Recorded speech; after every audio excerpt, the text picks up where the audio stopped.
내가 거룩하니 너희도 거룩하라 라고 하는 말씀, 오늘 두 번째로 말씀을 상고하도록 하겠습니다. 레위기서의 중심의 주제에 대해서 여러 번 여러분에게 말씀을 드렸기 때문에 레위기가 가지고 있는 가장 중심적인 핵심적인 주제가 무엇인지는 여러분이 잘 알고 계실 것입니다. 오늘 사실 여기 제목에 달려있는 것처럼 하나님의 거룩하심처럼 우리도 거룩할 것을 요구하시는 메시지가 레위기서의 말씀이죠. 그 길을 요구도 하시고 또한 그 길을 가르쳐 주신 말씀이 레위기의 말씀이 되겠습니다. 오늘까지 말씀이 이제 13주, 레위기서의 13주째 말씀이 되겠습니다. 앞으로 한 몇 주 정도만 더 하면 11월 말 정도까지 가면 레위기를 다 마칠 수 있을 거라고 생각합니다. 성경 중에서 가장 낯설고 가장 멀리만 느껴졌던 이 레위기의 이 말씀이 몇 주 가운데 가장 친숙한 책으로, 가장 은혜로운 책으로 우리 가운데 가까이 오게 되었습니다. 별로 오래 걸리지 않았죠. 사실 그동안 우리 레위기에 대해서 생각해왔던 그 선입관, 선입견을 생각한다면 나하고는 가까워질 수 없는 책이야 이렇게 생각했던 그 책이었지만 이제는 가장 친숙한 책, 가장 또한 은혜로운 책으로 생각하게 되었습니다. 오늘 말씀은 지난주에 이어서 거룩하신 하나님께서 하나님 백성들에게 또한 거룩을 요구하시는데, 지난주는 우리가 이런 생각을 했어요. 하나님이 요구하신 그 거룩은 사실상 가장 기본적 출발은 우리 개개인이 하나님 앞에 어떤 삶을 살 것이냐라고 하는 것이 물론 대단히 중요합니다.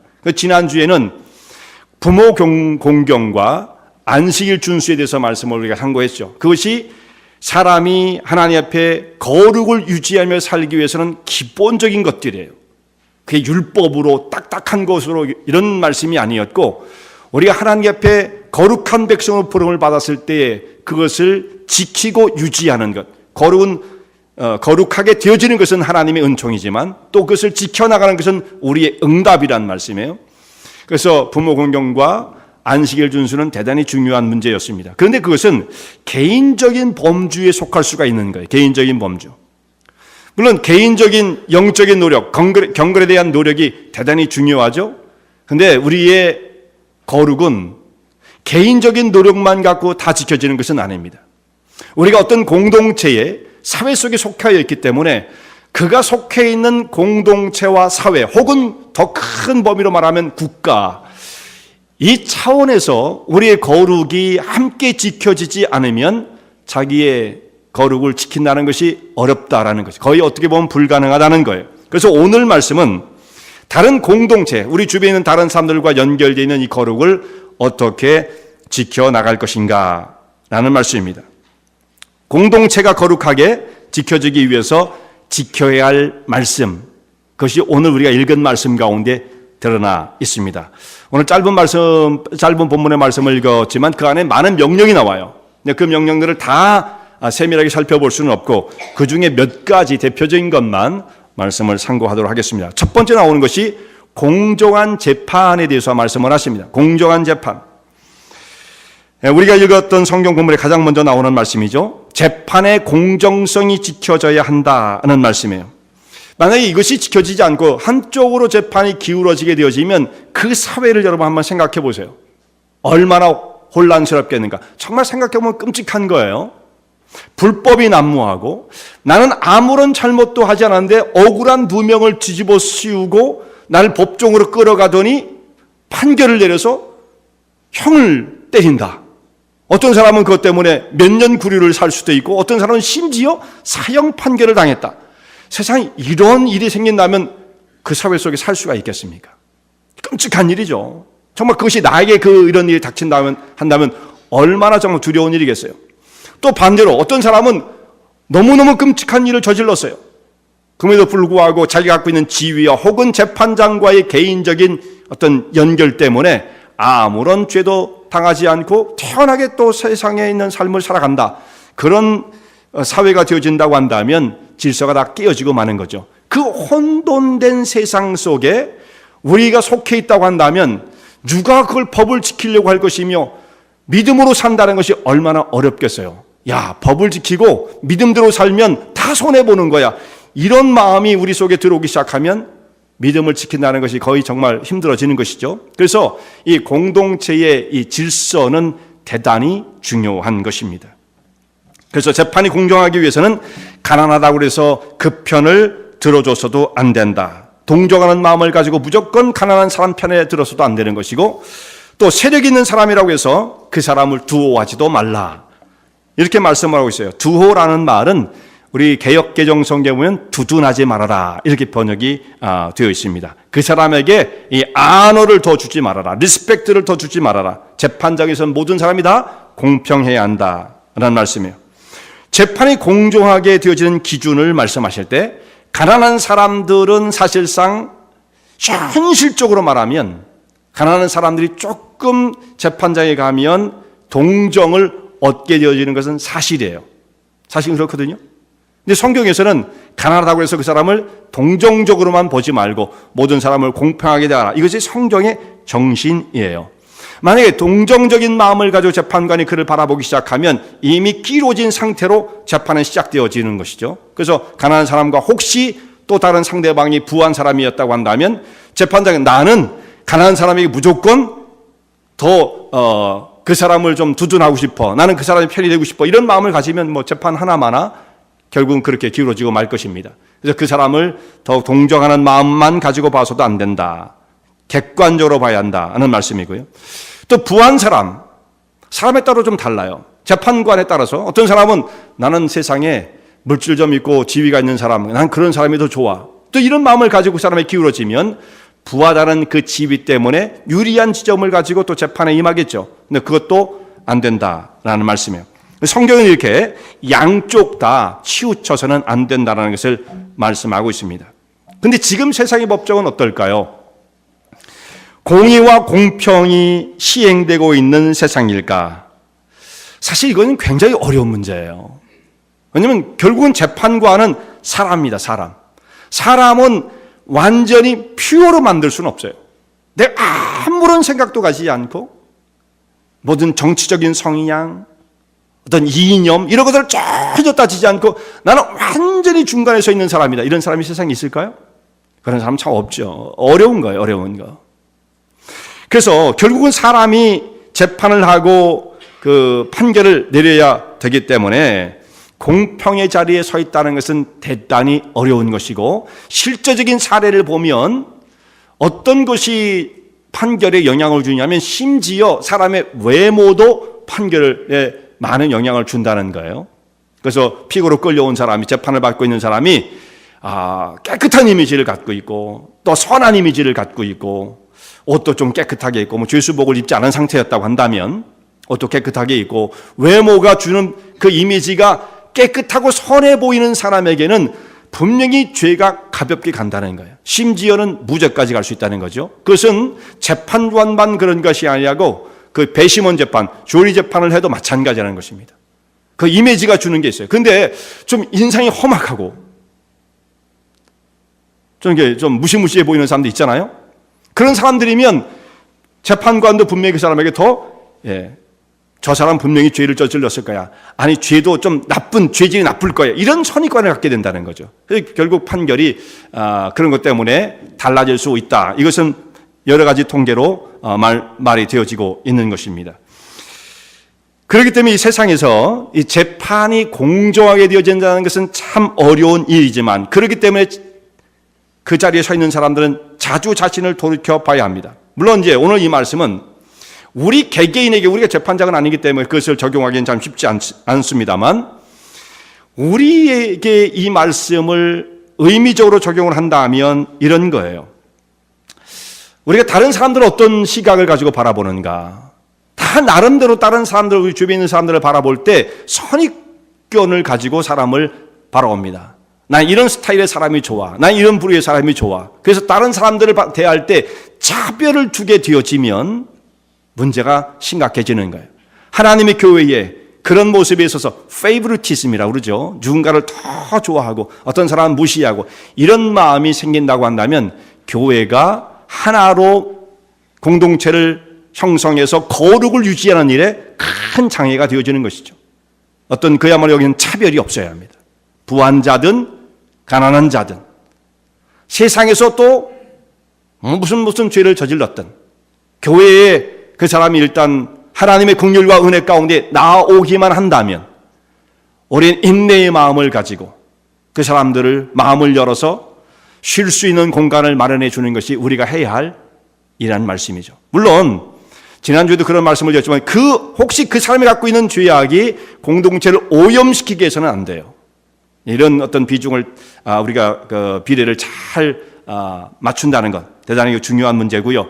또 쉽지 않은 일입니다. 이것을 이루기 위해서 어떻게만 하겠습니까? 그 뒤에 있는 문제들을 생각하면서 어떻게 하면 우리가 이것을 이룰 수 있을 것인가 생각하게 될 것입니다. 이렇게 하나님께서는 벌써 3,500년 전에 법 앞에 모든 사람이 다 공평하다. 이게 지금도 법의 정신이거든요. 근데 하나님께서는 3,500년 전에 레위기를 통해서 이 말씀을 해주고 계시는 거예요. 모든 사람이 지위와 그 사람의 빈부를 물론하고 법 앞에 다 공평해야 한다. 굉장히 중요한 법의 정신이죠. 자, 오늘 두 번째 우리가 살펴볼 주제는요, 백성들 중에 돌아다니며 논단하지 말라는 말씀이에요. 자, 이것이 잘 안 지켜지면 얼마나 공동체가 혼란스럽겠습니까? 그 공동체의 거룩, 성결을 유지할 수가 없어요. 이런 일은 여러 사람이 필요하지 않습니다. 백성 중에 돌아다니며 논단하는 사람 한둘만 있으면요, 로컬 처치는 순식간에 수라장이 되고 마는 겁니다. 많은 사람이 필요 없어요. 그러니까 이것이 얼마나 정말 교회의 영적인 질서를 훼손시키고 망가뜨릴 수 있는지 대단히 위험한 일이 되어지는 거예요. 어느 시대나 이런 사람이 있었던 거예요. 지금도 있을 수 있고요. 벌써 이 말씀이 기록된 3,500년 전에도 이런 사람들, 백성들 가운데 섞여 있었던 거예요. 그럼 또 막 돌아다니면서 시간도 많아요.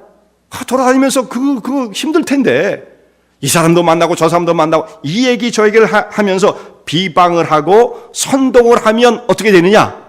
그 공동체는 그룹이 딱 나눠지게 되어 있습니다. 그 사람의 말을 듣고 옹호하는 사람 내지는 또 그 사람의 비방의 대상이 됐던 사람들을 옹호하는 사람 이런 식으로 해가지고 딱 두 편으로 나눠지게 되어지죠. 그럼 공동체가 어떻게 되겠어요? 이런 몇 사람 수십 명이 필요한 게 아니에요. 로컬 처치는 한두 명이면 끝납니다. 완전히 소용돌이에 빠지게 되어지죠. 근데 과거에는 이런 일을 하려면 집쪽 찾아가야 돼요. 발로 시간 내가지고. 근데 지금은 그럴 필요도 없어요. 딱 앉아가지고 문자만 몇 개 딱 날리면 쫙 퍼져나가는 거죠. 전화도 있고요. 과거에는 저 사람이 어디 가나 보고 감시라도 할 수 있는데 지금은 그것도 못해요. 그냥 문자만 몇 개 하면 온 세상에 다 이것이 알려지게 되어진다는 말씀이죠. 정말 이것이 심각한 일이 아닐 수가 없는 것입니다. 교회에서 문제가 일어날 때 보면 이런 사람들이 있으면 교회가 아주 혼란 가운데 빠지는데 그 교회가 이런 경험이 없는 상태라면 더더욱 심각해요. 면역력이 없는 교회. 늘 순진한 사람들께 모여가지고 행복하게 하나님을 섬기고 이렇게 살아왔던 그 교회인 경우에는 어떤 사람이 좀 악의적인 마음을 품고 세상에 여러 사람이 있으니까 어쩔 수 없잖아요. 성경에도 말씀이 돼 있으니까 악의적인 마음을 품고 몇 가지 소문을 좀 이렇게 내어버리면 그 교회는 순식간에 수라장이 되고 마는 겁니다. 면역력이 없기 때문에 그래요. 많이 당해온 교회는 좀 이렇게 해서 좀 그것을 가볍게 넘길 수도 있는데 아마 우리 교회 같은 경우는 좀 상당히 심각한 타격이 있지 않겠나 생각이 되어집니다. 순진한 사람들이 모이면 그래요. 모든 문제는 모든 것이 말로 시작합니다. 문제가 일어날 때 물리적으로 피지컬리 그렇게 사람을 위협을 주는 사람이 있습니까? 다 말로 하죠. 이 세상의 일은 그야말로 100% 말로 하는 겁니다. 모든 게 다 말로 하는 거죠. 말로. 그 말을 한 것을 나중에 좀 실행을 해서 손동작을 조금 하면 일이 되는 거예요. 결국은 모든 시작은 말로 하는 것입니다. 말로 하는 것이 제가 생각할 때 한 95%는 말로 하는 것 같아요. 나머지 5%는 조금 하면 되는 거예요. 그러면 다 모든 것이 시행되어지는 정도인 것이죠. 그만큼 사람의 삶의 모습은 말이 이처럼 중요한 것입니다. 그런데 이 소문을 퍼뜨리는 것은 이제 각 개인의 일만이 아니에요. 조금 다른 각도에 생각하면 이제는 이 세상의 소문을 장악하고 있는 것은 개인이 아니라 이제는 언론이 되었습니다. 미디어의 힘은 가히 절대적이에요. 여기에는 개개인은요 거기에 되면 아무것도 아닌 거예요. 아무런 힘도 쓸 수가 없는 것입니다.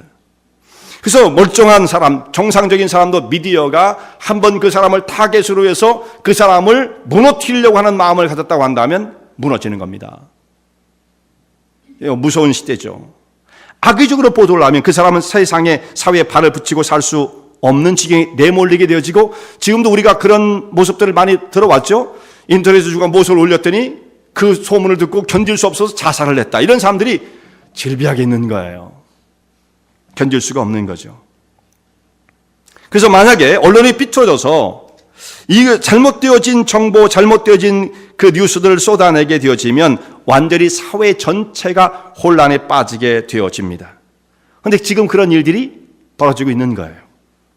미국도 마찬가지고 한국도 마찬가지고 온 세상이 지금 이렇게 되어지고 있습니다. 언론 보도를 하는 그 나라는 뭐 그거대로 그것도 왜곡되어진 보도를 하고 있는 거죠. 그러니까 언론의 자유가 있는 나라는 자유가 있는 것대로 왜곡되어진 보도가 나오는 것이고, 자유가 없는 나라는 자유가 없는 대로 왜곡되어진 보도가 나오는 거예요. 그러니까 이걸 막을 길이 없어요. 어떤 형편에 우리가 살든지 군사정권 밑에 살아도 그것도 왜곡된 정보일 수밖에 없는 것이고, 언론의 자유가 마음껏 보장되어 있는 그 나라에 살면 더더욱 혼란스러운 것이고, 이게 세상엔 그러므로 완전한 것은 물론 없죠. 지금 잘못된 보도를 한 신문과 기자가 있다고 한다면 더 이상 그런 일을 하지 못하도록 한 제도가 마련되어야 되는데, 언론의 자유라는 것 때문에 사실 그 사람들은 거의 무제한의 권력을 휘두르는 자들이 되었어요. 지금 세상의 권력자가 바로 언론입니다. 상당한 권력을 휘두르고 있죠. 무서운 일이에요. 그런데 이런 사람들이 신문과 방송이 다 자기들의 어떤 그 노선이 있습니다. 그래서 내가 전하고 싶은 것, 내가 보도하고 싶은 것만 보도를 하고, 내가 원하지 않는 어떤 사건이 벌어지면 그것을 보도를 하지 않는 수도 있고 왜곡 보도를 해버리죠. 그래서 편집을 하면 완전히 사실을 거꾸로 반전시킬 수가 있는 거예요. 근데 우리는 그런 보도를 들으면서 계속 그런 얘기를 듣다 보면, 야, 저거 여기 이렇게 이것이 문제구나 라고 이제 스스로 그렇게 생각을 하게 되어지죠. 한국도 똑같고 미국도 똑같습니다. 그럼 지금 대단히 우리가 이 혼란스러운 시대에 살고 있어요. 이것이 사회적인 무서운 현상으로 일어나고 있는 것입니다. 한국에서 어떤 신문을 보면 이렇게 얘기를 하고 있는데 이쪽 신문을 보면 딴 얘기를 하고 있죠. 미국도 마찬가지입니다. CNN 보도를 들으면 이런 얘기를 하고 있고 팍스 뉴스를 들으면 이런 얘기를 하고 있어요. 그러니까 완전히 이것은 서로가 완전히 이념이 다르기 때문에 그래요. 미국과 한국, 온 세계가 지금 전 이념의, 그러니까 공산주의와 자유진영의 이런 이념의 싸움이 아니라 리버럴리즘, 자유주의와 보수주의 이념의 대립이 지금 아주 극한으로 치닫고 있습니다. 굉장히 혼란한 시대에 우리가 살고 있죠. 그래서 한 가지의 보도를 보고 우리가 마음을 정하면 안 돼요. 뉴스 하나를 보고 이게 사실이구나 막 흥분을 해도 안 됩니다. 우리가 그것을 뭐 한 가지, 우리가 물론 시간이 없기 때문에 양쪽을 다 보면서 뭐 그렇게 할 시간도 없어요. 어떻게 그걸 다 하겠습니까? 그러니까 무슨 보도를 들었을 때 이게 다라고 하는 생각을 버려야 돼요. 아니야, 이거 가짜일 수 있어. 이렇게 생각을 먼저 하고 의심을 해야지 그게 진짜라고 생각하면 그게 빠져들게 되어지면, 어떤 것도 마찬가지예요. 보수적인 것도 또 리버럴한 것도 마찬가지예요. 그 중간을 우리가 찾는다는 게 참 쉬운 일이 아닌 것입니다. 그래서 여기에 희생양이 되지 않기 위해서는 다른 사람들이 무엇을 말하고 있는지를 잘 살펴야 되고, 내가 자신이 없거든 나는 잘 모르겠다, 이 정도의 입장을 갖는 게 오히려 더 낫다고 생각합니다. 참 이건 답을 구하기가 참 어려워요. 이게 세상적인 문제였고요. 우리가 세상적으로 살고 있기 때문에 이것도 좀 우리가 생각을 해야 할 반대, 공동체를 이룬 교회에서 이런 일들이 생겼을 때 우리는 정말 어떻게 할 것인가. 만약에 정말 왜곡되어진, 있지도 않은, 좋지 않은 그런 내용들을 마구 퍼뜨려서 사람들을 혼란 속에 빠뜨리게 하는 사람이 있다고 한다면 그거 어떻게 하겠습니까? 교회가 뭐 그 사람을 데려다가 지금 이 시대에서 징계를 하겠습니까? 어떻게 하겠습니까? 방법이 없습니다. 이건 현실적으로 쉬운 문제가 결코 아니에요. 이런 일이 발생하면 그야말로 교회는 고스란히 피해를 떠안을 수밖에 없어요. 다 상처와 고통을 겪게 되어지는 것입니다. 결국 이런 일들 때문에 어떤 사람은 교회를 떠나기도 하고 어떤 사람은 신앙을 떠나기까지 해요. 그러니까 그런 일이 벌어질 때 그렇게 휩쓸리지 않는 게 중요한 거예요. 그 일 자체를 원천적으로 봉쇄한다는 건 힘들어요. 그럼 어떻게 그걸 하지 못하도록 만들겠습니까? 그리고 그런 일이 벌어질 때 너무 현혹되지 않는 게 중요하다. 치우치지 않는 게 중요하다는 말. 저게 다 사실은 아닐 거야. 이렇게 생각을 하셔야 됩니다. 상대방은 어떻게 생각하고 있을까? 다른 사람들의 의견도 들어봐야 한다는 말씀이에요. 또 중요한 것은 내가 이런 사람이 되지 말아야 돼요. 서로 흥분할 만한 일, 내가 고통스러운 일을 만났을 때에도 어떤 사람은 자기가 당한 개인적으로는 고통일 수 있겠죠. 사람이 살면서 그런 일이 없을 수 없지 않겠습니까? 그런데 내가 고통스러운 일을 만났을 때에 그것을 여과 없이 마구 쏟아내는 경우들이 있거든요. 공동체가 어떤 피해를 당하든지 다른 사람이 어떤 영혼의 상처를 받든지 상관하지 않고 나는 이럴 수밖에 없어요라고 그것을 마구 쏟아내는 경우가 있는데 이것은 대단히 위험한 일입니다. 혹시 내게 좀 억울하고 불편한 일이 있다 할지라도 이렇게 되어지면 공동체가 어떤 피해를 입을까 이 생각을 해야죠. 내가 이런 말을 했을 때 하나님의 교회, 그야말로 예수님의 피로 합주고 있는 하나님의 교회가 어떤 고통을 겪게 될 것인가 이 생각을 해야 됩니다. 한번 사람이 잘못되어진 생각에 붙잡히게 되어지면 그런 생각을 안 해요. 위험한 거죠. 무서운 것입니다. 우리 개개인은 결코 그런 가운데 빠져들어서는 안 된다는 말씀입니다. 만약 이런 일이 생긴다고 한다면 방법이 없어요. 결국은 하나님의 교회가 그런 고통 가운데 아픔을 겪으면서 이겨내는 수밖에 없는데 이것을 이기기 위해서는 한 사람 한 사람이 영적인 성장을 이룰 수밖에 없는 것입니다.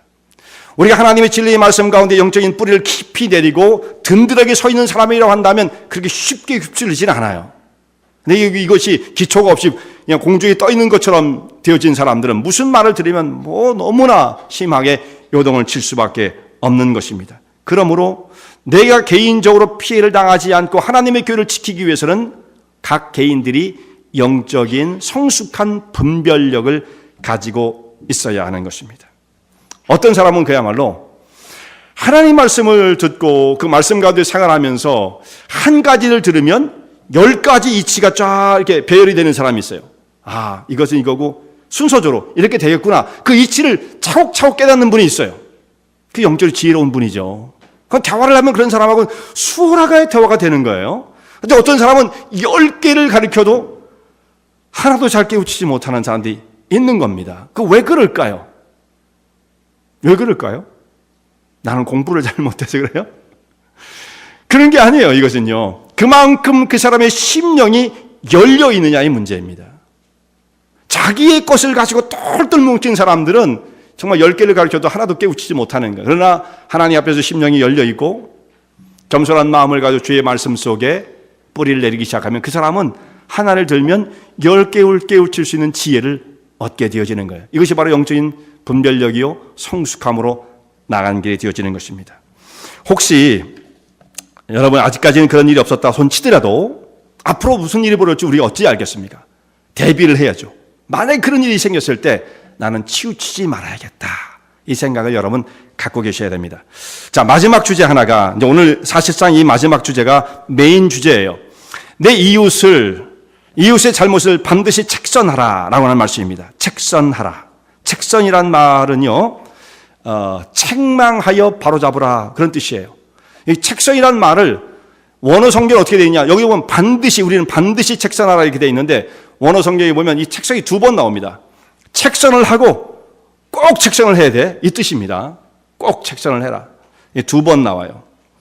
책선, 이 말을 여러 의미를 가지고 이 말을 쓰게 되었는데 꾸짖는다라고 하는 말씀도 있지만 제일 먼저 나오는 게 뭐냐면 비판한다 혹은 정죄한다, 판단한다 이런 뜻입니다. 비판하는 거예요. 근데 성경에 뭐라고 되어 있어요? 판단하고 비판하고 꾸짖고 책망해라. 그렇게 오늘 레위기에서 말씀하고 있습니다. 좀 이상하죠? 여러분, 우리가 지금까지 들어왔던 말씀과 좀 다르지 않습니까? 성경에 뭐라고 되어 있어요? 책망하고 꾸짖고 비판하고 정죄하라는 거예요. 이걸 어떻게 해요? 그리고 더 나아가서는 바로잡아라 이렇게 말씀을 하고 있는 것입니다. 우리가 다른 사람의 잘못을 바로잡는다? 어떻게 우리가 이런 일을 할 수 있을까? 근데 성경은 뭐라고 말씀하냐면 그 사람의 잘못을 내가 바로잡지 못하면 그의 잘못이 너의 죄가 될 수 있다. 왜 그렇습니까? 우리 공동체 가운데 함께 소속이 되어 있기 때문에 그 사람의 죄악이 공동체를 오염시키게 되어지고 그 속에 한 몸을 이룬 우리들도 저절로 죄악의 세력에 붙잡힐 수가 있기 때문에 공동체를 성결하게 하기 위해서는 그 사람의 잘못을 바로 잡아야 한다는 것을 적극적으로 말씀하고 있는 거예요. 그런데 우리는 지금까지 이 말씀에 대해 굉장히 다르게 생각을 해왔습니다. 우리가 들어왔던 말씀은 뭡니까? 다른 사람을 함부로 정죄하지 말라, 함부로 비판하지 말아라, 함부로 판단하지 말아라. 네가 재판장이냐? 물론 그런 말씀도 있어요. 판단하지 말아라, 비판하지 말아라, 이렇게 분명히 말씀을 하고 있습니다. 그런데 우리는 이제 여러분 잘 들으셔야 됩니다. 잘 들으셔야 됩니다. 근데 우리는 지금까지 이 비판하지 말라고 하는 말씀을 상당히 왜곡해서 받아들이고 있었던 것입니다. 사실 그 진실한 뜻이 무엇인지를 모르고 마구 사용했던 말씀이에요. 우리는 안다고 하지만 사실은 부분적으로 알고 있었던 것이 너무나 많다라는 것이죠. 오늘 말씀 보면 판단과 정죄 거기서 멈추는 것이 아니라 더 나아가 꾸짖음과 바로 세움이 거기에 함께 포함되고 있다는 것을 말씀하는 것을 우리가 대한다면 예수님의 이 비판하지 말라는 말씀을 어떻게 생각해야 할까 다시 생각할 수밖에 없는 것입니다. 예수님께서 이 말씀을 산상수훈 마태복음 7장에서 말씀을 하고 있어요. 오늘 이 말씀을 꼭 여러분 살펴봐야 됩니다. 마태복음 오늘 레위기는 여러분 그대로 잘 접어두시고요. 마태복음 7장으로 여러분 한번 가보시길 바랍니다.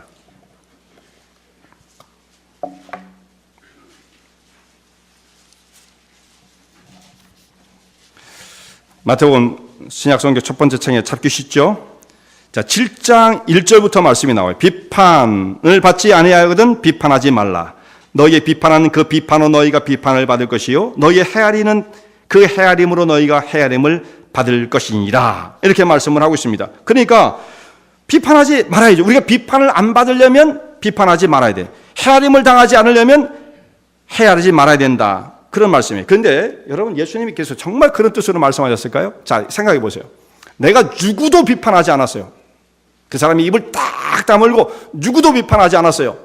그러면 예수님 앞에 갔을 때 그 사람은 아무런 비판도 받지 않을 수 있는 자격을 가지고 있는 것입니까? 좀 혼돈되죠? 네? 내가 한 번도 비판한 적이 없기 때문에 예수님은 나를 비판하지 않을 것이다. 이 논리가 성립할 수 있어요? 상관이 없는 겁니다. 그 사람이 비판을 안 했기 때문에 예수님께서 우리를 정죄하지 못하시는 건 아니죠. 관계없어요, 사실은. 근데 이 말씀은 무슨 뜻이냐면 그 중에 여러 가지 죄를 짓는 중에 비판을 안 했다는 것은 물론 그 사람이 그것은 인정받을지 모르지만 비판하지 않았다는 것 때문에 그거 하나를 잘 지켰기 때문에 주님 앞에 갔을 때 정죄를 당하지 않고 비판을 받지 않을 것이다. 그것은 잘못 생각하고 있는 거죠. 그건 이게 수학을 잘 못하는 거예요. 집합을 잘 우리가 이해를 못하는 겁니다. 이 말씀은 무슨 뜻이냐면 다른 사람을 비판하지 말라. 네가 비판한 그 비판으로 네가 비판을 받을 것이다. 이 말씀은 무슨 뜻입니까? 그 사람이 비판을 했다는 이유 때문에 비판을 받는 게 아니에요. 그 사람이 비판을 다른 사람을 했는데 결국은 자기도 똑같은 일 혹은 더한 일을 했기 때문에 내가 그 비판한 비판으로 네가 비판을 당할 거야. 그 뜻입니다. 무슨 뜻인지 아시겠어요? 이 말씀이 너는 비판했다는 사실 때문에 비판을 받는다는 뜻이 아니에요. 네가 비판을 다른 사람이 했는데 그 똑같은 일을 너도 하고 있잖아. 그러므로 네가 헤아린 것처럼 하나님께서도 너를 정죄하실 것이다. 이 뜻입니다. 무슨 뜻인지 아시겠어요? 이해가? 예. 그러니까 도무지 비판하지 말라는 그 뜻이 꼭 그런 것만, 그러니까 비판 자체가 문제가 되는 것만은 아니다라는 것을 여러분 일단 아셔야 되고요. 문제는, 더욱 큰 문제는 뭐냐? 이 사람이 자기 속에는 더 큰 들보가 들어있는 사람이 남의 눈 속에 들어있는 티를 보고 비판하는 것이 되어지기 때문에 문제가 되어진다는 거예요. 특별히 비판하는 사람들이 누구냐면 자기의 허물을 가리고 싶은 사람이 막 나서서 남을 막 비판을 하죠. 자기 속에 눈에 들보, 더 큰 허물이 있는데 그것을 가리고 싶은 심리가 막 마음속에 작동을 하면 다른 사람을 비판함으로써 자기의 허물을 가리고 싶은 그런 충동이 일어나는 겁니다. 이 사람의 이제 심리가 그런 거예요. 그렇게 다른 사람을 비판하고 나면 자기는 그 사람에 비해서 의로운 사람인 것 같은 느낌이 쓱 드는 거예요. 순간적으로.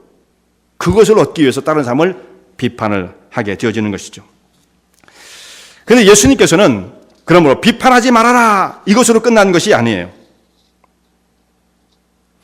예수님께서도 결국은 이 말씀을 적용을 하면 다른 사람의 잘못을 고쳐주어라 라고 말씀을 하고 있는 것입니다.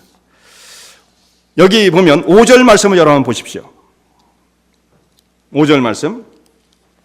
외식하는 자여 먼저 내 눈 속에서 들보를 빼어라. 그 후에야 밝히 보고 형제의 눈 속에서 티를 빼리라. 자, 이렇게 뭐라고 말씀하고 있습니까? 내 눈 속에 있는 들보를 빼고 난 다음에 다른 사람의 눈 속에 있는 티도 빼어야 하리라. 다른 사람의 눈 속에 있는 티를 빼는 겁니다. 내버려 두는 것, 그것만이 선이 아니에요. 예수님 말씀은 적당한 선에 가서 딱 멈춰가지고 난 더 이상은 모르겠다. 니들 알아서 해라. 이게 아니에요. 그 말씀, 예수님께서 하시고자 하는 말씀을 끝까지 정말 무한적으로 밀고 나가시는 거죠. 다른 사람을 비판하지 말아라 라고 하는 것으로 끝난 것이 아니에요. 내 눈 속에 있는 들보를 빼고 다른 사람의 눈 속에 있는 티까지도 빼어야 하리라. 예수님이 원하시는 바는 바로 그런 일들이 이루어지는 것입니다. 결론은 무엇입니까? 다른 사람에 대해서 관여하지 말아라. 신경 쓰지 말아라. 판단하지 않는 것이 선이다. 예수님이 그런 말씀으로 하신 말씀이겠습니까? 그렇게 예수님은 소극적인 분이 아니에요. 예수님의 교훈이 그렇게 소극적인 교훈이 아니에요. 예수님께서는 다른 사람, 너의 그 들보를 빼고 다른 사람의 허물도 세워주는 사람이 되어야 한다라는 것을 말씀해요. 그러니까 첫 번째는 먼저 자기 눈 속에 있는 들보를 빼는 것이고요. 또 한 번 더 한 걸음 더 나간다면 다른 사람의 눈 속에 있는 티를 빼주는 자가 되어지는 것, 이것이 주님께서 말씀하신 바인 것입니다. 참 놀라운 거죠. 여기까지 나간다는 것. 근데 우리는 언제 어떻게만 생각해 왔습니까? 비판하지 말랬잖아 이렇게만 생각을 해요. 비판하지 말래. 물론 들보가 있는 사람이 자꾸 비판하면 안 되죠. 그런 심리를 가지고 있는 사람이 비판하는 건 안 되는 거죠. 그러나 이것이 최선이 아니에요. 자기 눈 속에 있는 들보를 빼고 남에 있는 티까지 제거할 수 있는 사람, 이것이 하나님의 교회를 세우는 것이고 공동체를 거룩으로 이끄는 거예요. 예수님의 말씀이 그 정도로 소극적으로 비판하지 마, 그런 게 좋은 거야, 이 정도가 아닙니다, 여러분. 그래서 예수님께서 어떤 것도 판단해서는 안 된다는 말씀이 결코 아니었어요. 그 뒤에 있는 말씀 보면 또 더 중요한 말씀이 나오죠. 6절 말씀 여러분 보세요. 거룩한 것을 개에게 주지 말며 너희 진주를 돼지 앞에 던지지 말라. 저희가 그것을 발로 밟고 돌이켜 너희를 찢어 상할까 염려하라. 거룩한 것을 개에게, 진주를 돼지에게, 이것을 예수님께서 진짜 개를 말하고 진짜 돼지를 말하겠습니까? 말씀하시겠습니까? 이것은 영적인 분별력을 의미하는 거예요. 자, 우리가 정말 진정하게 날카로운 영적인 분별력이 없다고 한다면 어떤 사람은 그러니까 비판하지 말라는 것 때문에 이 말씀을 연결해서 분별까지도 포기한단 말이에요. 분별까지를 포기해요. 그럼 분별을 포기하면 신앙생활은 있을 수가 없어요. 왜냐하면 우리는 거룩과 성결이 무엇인지를 나눌 수 있어야 돼요. 아, 여기까지 가면 안 되는 거구나, 이건 나쁜 거야 라고 하는 기준이 분명히 있어야 돼요. 그래서 어떻게 이루어집니까? 분별력이죠. 그걸 다른 말로 말하면 비판이 될 수가 있는 것입니다. 그것을 하지 못하는 사람이면 그 사람은 거룩을 유지할 수도 없고 거룩이 무엇인지조차도 알지 못하는 사람, 결국은 신앙생활이 불가능한 것입니다. 옳고 흠 것을 분별하지 못한다고 한다면 어디에 쓸 수가 있겠습니까? 예수님의 말씀이 바로 이것이에요. 다른 사람의 잘못을 책선하라. 그래야만 그 사람의 죄로 너희가 정죄를 당하지 않을 것이다. 말씀이 결국은 연결될 수밖에 없는 것입니다. 그런데 이 말씀을 우리가 현실적으로 이 말씀을 실천한다는 것은 너무나 어려워요. 너무나 어려운 거예요. 지금 이 말씀이 기록될 당시 3,500년 혹은 2,000년 전 신약시대는 그렇죠. 그 시대와 지금 오늘의 시대는 너무나 다릅니다. 사람의 모양은 똑같아요. 사람은 다 죄로 오염되어서 무질서하고 자기중심적이고 죄악 가운데 빠져있는 사람의 모습인데 이 사람들이 구성하고 살아가는 삶의 모습, 사회의 모습은 너무나 달라졌어요. 그때 당시에는 한 동네 사람, 어른들이 있었습니다. 어른들.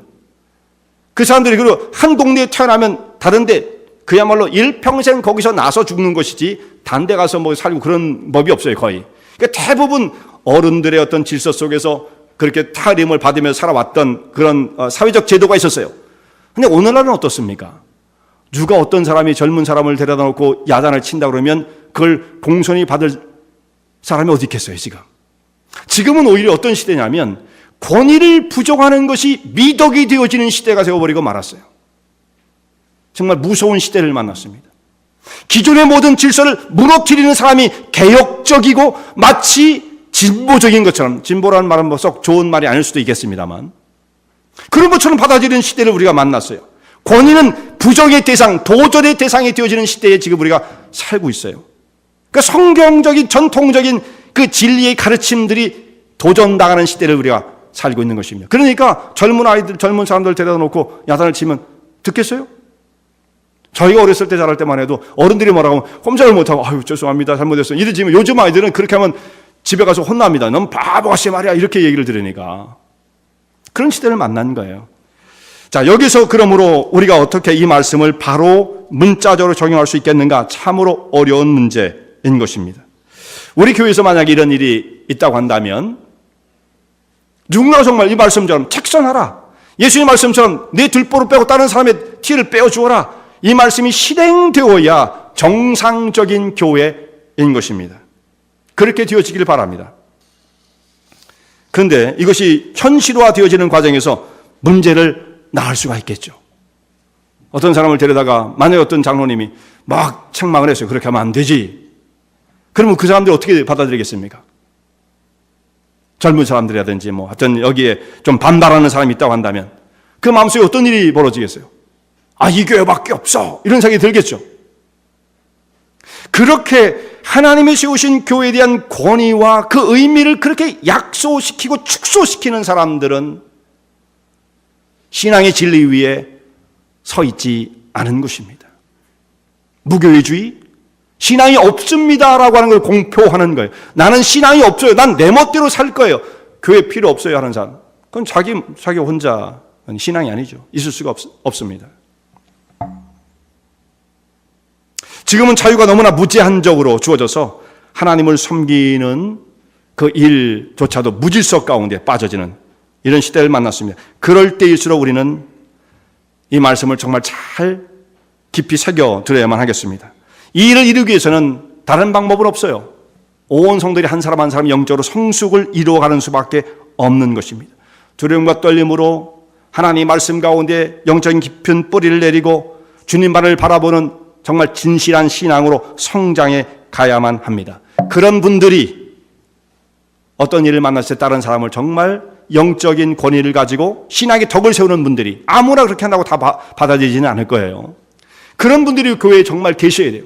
우리 권사님들, 우리 장로님들이 그런 일을 봤을 때 무슨 하여튼 성경적으로 봤을 때 이건 온당치 않다. 그런 일을 봤을 때 조용히 타이를 수 있는 그 사람을 바로 세울 수 있는 이런 분들이 우리 교회에 많이 계셔야만 하는 것입니다. 이게 아무나 되겠느냐 이 말이에요. 정말 쉬운 일은 아니죠. 영적인 성장을 이루어서 신앙의 덕을 세우는 가운데 이런 일을 실행할 수 있어야만 하나님의 교회가 거룩으로 지켜줄 수가 있는 거죠. 내가 거룩하니 너희도 거룩하라고 한 말씀을 우리의 삶 속에 하나님의 교회 가운데 수행해 갈 수가 있는 것입니다. 우리가 하나님의 백성으로 부름을 받은 종들이 개인적인 성결, 개인적인 거룩을 이루어야 하기도 하지만 공동체의 성결이 이루어지지 않으면 개인의 성결도 너무도 어려운 것입니다. 그러므로 우리가 속한 하나님의 교회, 몸된 교회를 거룩으로 지켜야 돼요. 비판하지 말아라 이런 사람들 있잖아요. 그런 사람들 어떤 의미가 어떤 마음이 그 속에 들어있느냐면 그냥 다 뒤죽박죽으로 섞어서 그냥 적당히 넘어갑시다 라고 하는 그 마음이 가득한 것입니다. 나만 너무나 죄악 속의 세계 속에 너무 진하게 드러나는 모습은 나는 싫으니 모든 사람이 뒤섞여서 그냥 적당히 섞어가지고 하나님의 교회의 거룩을 훼손시키고자 훼손시키고자 하는 의도가 사실상 들어있는 것이고 이것이 현대교회의 흐름이란 말씀이에요. 이 세상은 하나님께 어지럽히기 위한 목적을 가지고 여러 가지 방법을 통해서 도전해 옵니다. 우리 성도들은 주의 피로 값주신 하나님의 교회, 우리 영적인 보금자리요 어머니의 품과 같은 하나님의 교회를 정말 진리 가운데 잘 지켜내야 합니다. 이 일을 잘 이루고 나면 우리가 주님 앞에 갔을 때 착하고 충성된 자와 잘하였도다 라는 말씀을 들을 거예요. 하나님의 교회는 너무도 소중한 것입니다. 우리 영혼이 쉼을 얻고 양육을 받고 활동할 수 있는 것이에요. 온 성도들이 깨어있고 은혜로 충만한 가운데 주님 몸된 교회를 진리 가운데 성결하게 지켜나가시는 주의 종들 되시기 바랍니다.